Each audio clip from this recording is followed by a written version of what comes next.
going to Strapped, which is a lesbian club night in East London. So explain the outfit. So tonight, this is a Ghani top that I got on Vinted, and there are a few things to say about it. First of all, it usually has 2 sleeves, but these are buttons, so it like unbuttons an entire sleeve here, which is kind of cool, because on a day-to-day I can have a little like normal 2-sleeve top, and then for a night out I can have a little 1-sleeve top. Stain on it that was not described in the Vinted location. Show us.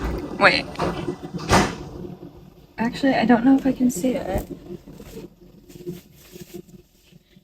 I can't see the stain, actually.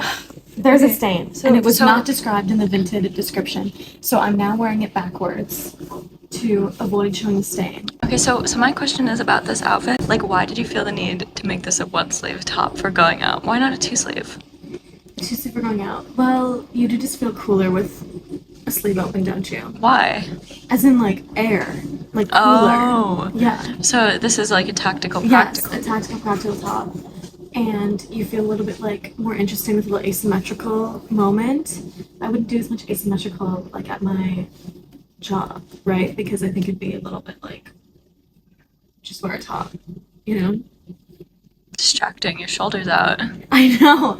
Yeah, so this is my going out top. This is my going out bag. Should you do a little what's in your bag? Oh, okay. So, didn't I get this at, like, a charity shop? I think it was less than £5. And how cute. It's perfect. No jewels missing, which is what usually happens when you pick up a bag like this, but it's great. Okay, inside my bag, wallet and my ID. My Minnesota ID, by the way. I look very different.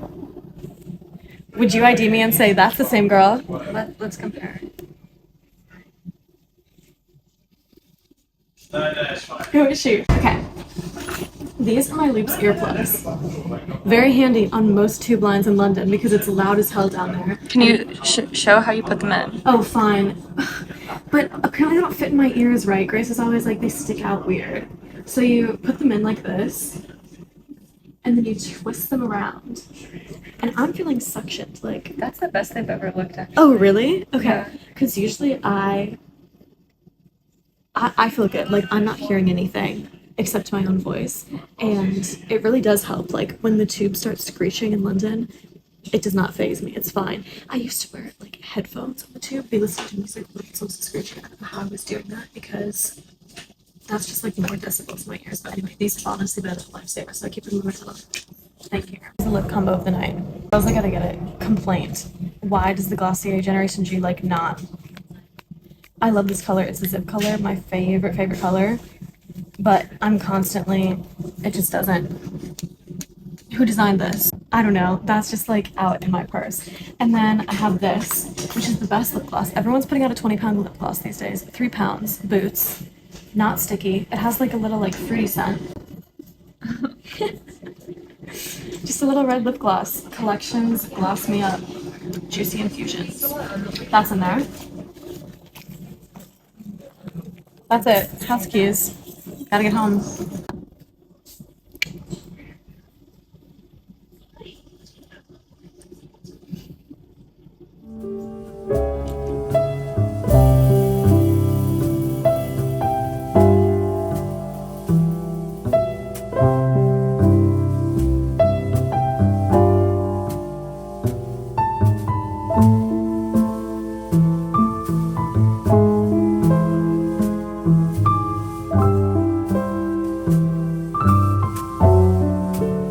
Morning started with a bit of a flop. I came into the studio with the intention of working on the next Material Girls knitting pattern, and then got here and had all my colors laid out. Look how cute.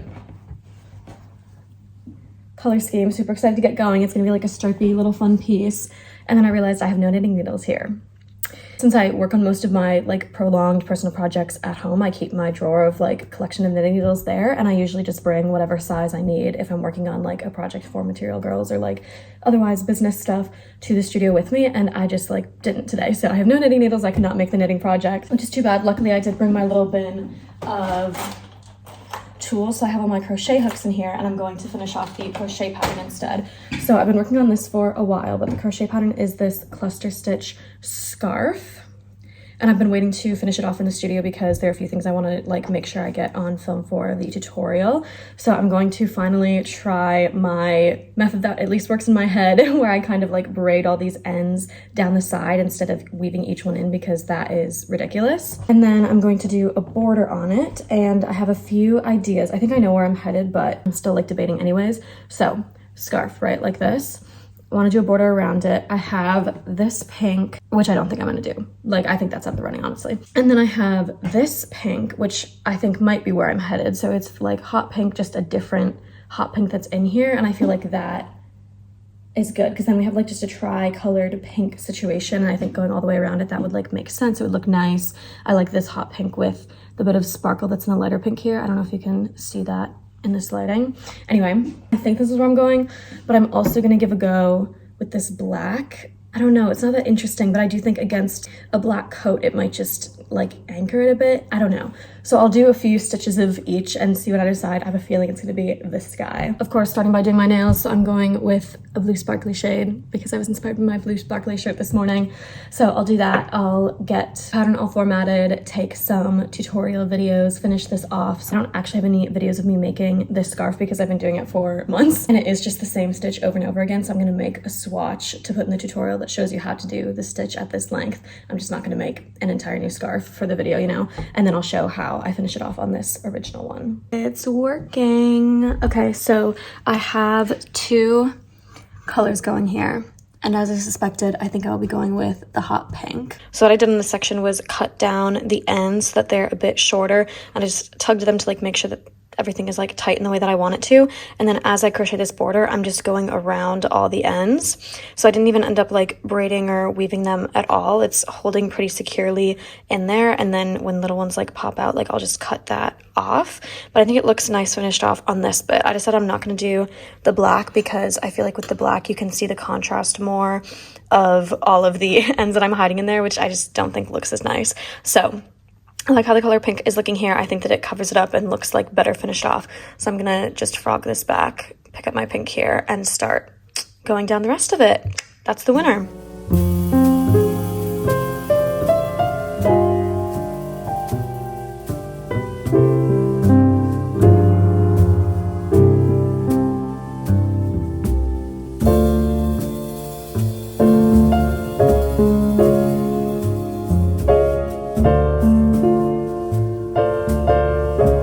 She turned out. Honestly, I think we're all a little impressed and amazed, and at least in my case, relieved that the weaving in the ends on the side thing did actually work. I feel like I've been saying that for months, mostly because mentally I couldn't get through making the scarf if every time I dropped an end, thought that I was gonna have to physically weave each one in. But it worked, and it's really cute, and I'm really happy with the color of pink that I put on the edges as well. Close up here, hopefully you can see, but in the lightest pink yarn, there is a bit of sparkle to it, and then we've got two different shades of hot pink for forming the clusters and the border around it. Honestly, it's been a very fun project to have going for a few months because it's just the same stitch over and over again. So I feel like amongst working with other things, it was always something that I could just kind of like pick up and mindlessly do if I was watching TV or whatever. We'll see, maybe I'll start a new one and have that be kind of my like project that I pick up and put down throughout the autumn and then into the winter. Now on the cardigan front, I've been absolutely cooking. I believe last time you saw this, you were just seeing me like with the back of the sweater on my needles. So this is the back of the cardigan that I'm currently working on. This is the Remedy cardigan by Wool and the Gang, and it's done in quilted cross stitch, which is looking really nice, especially with the whole panel here. So I have the back, but that's not all. I also have the two front panels switched around. Boom, boom, check it out. As well as a sleeve. There we go. And the second sleeve here, I don't know what we'd call that, like a third of the way done. Once I got the hang of the quilted cross stitch, I'm actually like cooking now. I thought for a second that it was just gonna go quite slow because you do have to like pause a lot of times to like pull stitches over each other, over like 3 stitches at a time. I thought that was gonna slow me down, but I'm a pro now. What can I say? It's a bit of a fiber art god moment now. Like I started this sleeve last night and did all of this probably in an hour or so. I'd call that pretty good. I'm excited to finish that and then put it all together. So obviously the back and then these two pieces, so like that, connect it, and then once it's all, like the body is connected, I'll cast on some more stitches to do ribbing, get some buttons attached, So we have a few, you know, tasks left to do, but I feel like I'm really cracking away at it and getting some progress done. Should be done like first week of October, so peak fall time to like get the outfits going, and it'll be fun to have a new cardigan to play with for that.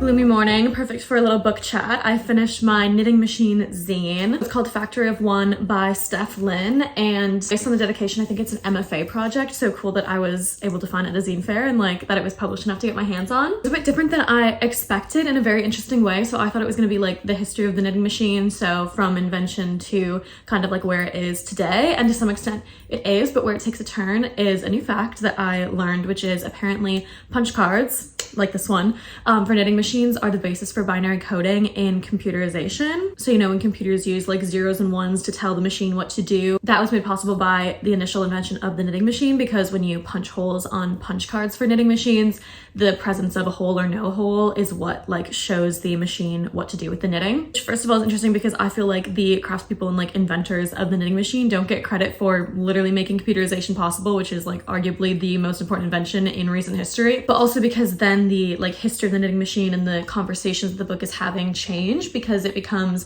less about the knitting machine specifically and more about it being like a machine and a piece of technology that opens up a whole different world for like humankind and some of the ethical issues in that. So not necessarily saying that like because of the knitting machine we have like ethical cyber issues, but tying these things together as being like a part of a context and a history. So the issue that they talk about, and they have a bunch of headlines listed here, is how software companies sell cloud space basically and store the information for people who are doing terrible things. One of the main examples is Israel, who buys cloud storage from Google and Amazon, and those companies have been profiting off of the organization and the storage of information that Israel is using to commit a genocide. Obviously a major issue with computerization, and I think a lot of us assume like, oh, it's a good thing that we can store information and we can catalog all these things, and it's like, well, no, who's like profiting off of people having access to being able to use technology to do these terrible things? And it gets into a more like philosophical conversation about man versus machine, man with machine, like how ingrained in our lives we should let machines get. I got a bit existential when I was thinking I was going to be reading about the knitting machine, but certainly interesting. Like that's not something I think about very often. I mean, not even knitting machines. Like I don't use a knitting machine. I don't have one. I'd love to learn how to use one, but that would again be something I'd need to like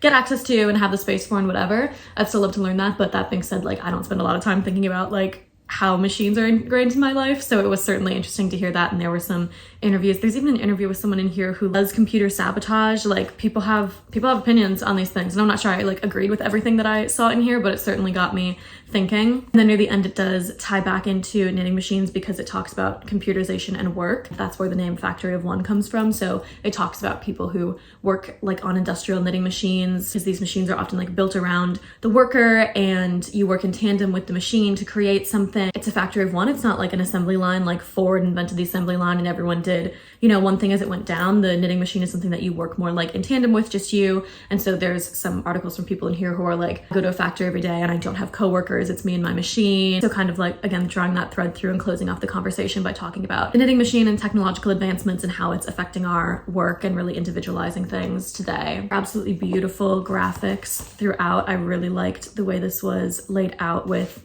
different pictures and of course lots of like vintage knitting machine references, magazines, articles, all sorts of stuff. So I'll link this down below because I definitely recommend looking into it. Again, it was like a bit different than I expected, but certainly very interesting and not like a thread of conversation that I had put together before, like situating knitting machines as a technological advancement that is involved in computerization and cyber warfare. So that's Factory of One by Steph Lynn. Next week, perhaps back with a more like full-length book, we'll see. Honestly, I've been quite busy. I'm getting the next issue of Material Girls all together together, so I'll show more of that soon, but in the next vlog, hopefully that has been sent off to print. It's quickly going to be on its way to your mailbox, whether that's digital or print. I'm really trying to like step up my graphic design with this issue. Not that I feel like it's been bad. I'm actually really proud of what I put together like all on my own with this, but I just feel like I've been feeling re-inspired lately, partially by like going to the zine fair where I got this and seeing just all the cool like things that people are putting together in self-publication. So I'm really proud of how it's looking so far. I'm excited to share it. I have some more like exciting announcements coming